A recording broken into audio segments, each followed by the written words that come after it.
time, everybody, and welcome back to the next 20 pages of The Power of Now by Eckhart Tolle. I want to say some kind of intro thing, but I really have nothing to say. Besides, don't mind my meowing cat in the background. We have to lock her in the basement because whenever we leave her upstairs, before our alarms go off in the morning, she's meowing like crazy, waking us up before the alarms. So yeah, don't mind her. She'll shut up eventually. Anyways, going right into the points. First point being is knowing versus reacting. This is a very interesting paradigm that Eckhart Tolle mentions whenever we get into these situations where we don't know, or like we get put in this point where we get triggered and we kind of just react off of emotion. We don't take a step back with knowing and acknowledging the situation and then taking action and knowing where you're going with that decision.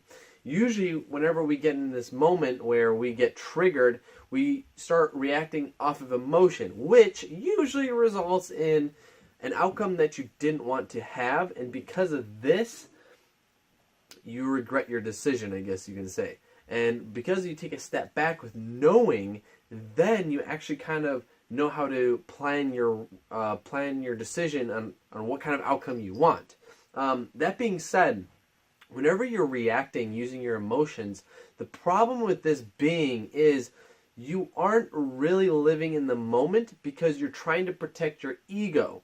Your ego kind of is built up of self-esteem and confidence and whatever else there is, and because of this, you are trying to protect your ego by, reacting with your emotion because you're trying to make yourself feel good inside. And that's a problem because you're not really living in the moment if your ego is taking control. It's kind of, I don't really want to go into it too much, but in The Power of Now, Eckhart Tolle mentions how there's unconscious thoughts and conscious thoughts, and this is one of those unconscious things you do without realizing. Very interesting topic. Like I always say, just read the book because you're going to pick out a lot more things than I pick up here. But anyways, I digress. Now going back to the knowing part of the situation, whenever you get to the situation and you acknowledge how do you want to how you want to act, usually whenever you're in this situation where you're trying to know the situation and analyze, you don't want to just let it go. Because if you're just letting it go, you're not really living in the moment. You're kind of just letting everything slide and just like, whatever, fuck it. Don't look at things like that. Still take action. You always want to take action with your life. You'll always get a good result if you're taking action in the way you want to. So that's pretty much the first point. Okay, whatever. So going on to the second point, we have women are closer to enlightenment. This is a very interesting topic that Eckhart Tolle mentions, which I didn't really think about until I started reading the book. It makes sense.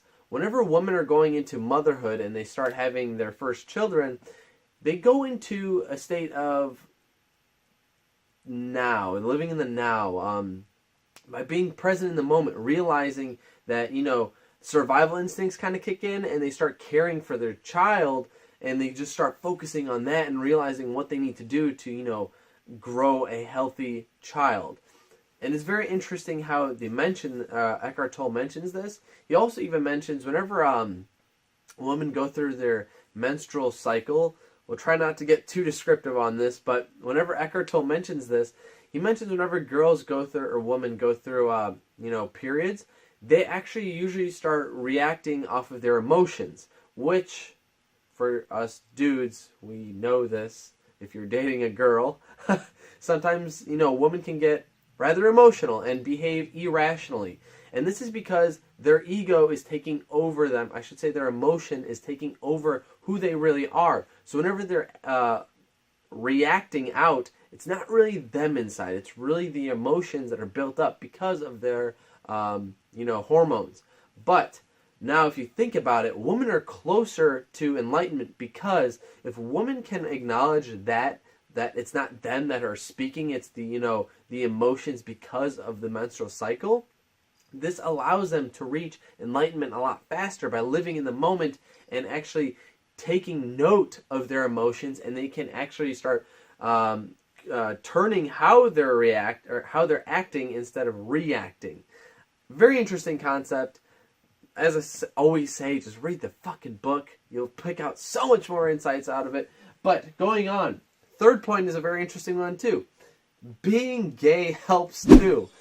Think about it. Individuals that are kind of in the closet and don't want to come out, they've been stuck in the closet for a while and they're afraid to lash out by society's norms, and it puts them down into the situation where they don't want to be themselves because they're afraid to live in the moment. Because if they do, they're going to get backlash and it's going to be negative. But now, I mean, it's kind of interesting how this kind of works with this month, because I think it's like Gay Pride Month. I'm not too sure. I should know this because one of my best friends is gay.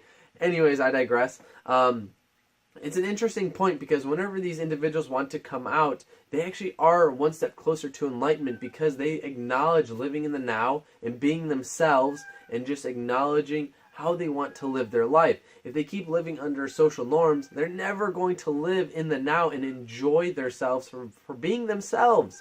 And they actually break through the emotional barrier of society telling them what they can and cannot be. They do what they want to do and they enjoy being themselves. And that's why I have a lot of respect for individuals that do go against society's norms.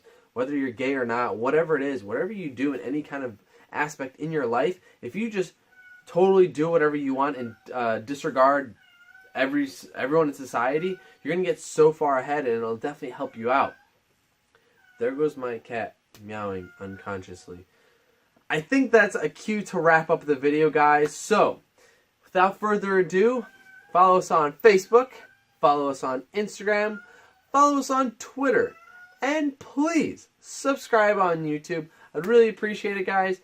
Maybe this would probably shut up my cat because she meows so much. But yeah, that's all I have to say. You guys have a great day. Have a great rest of your week. I'll see you tomorrow or the next day. Take care.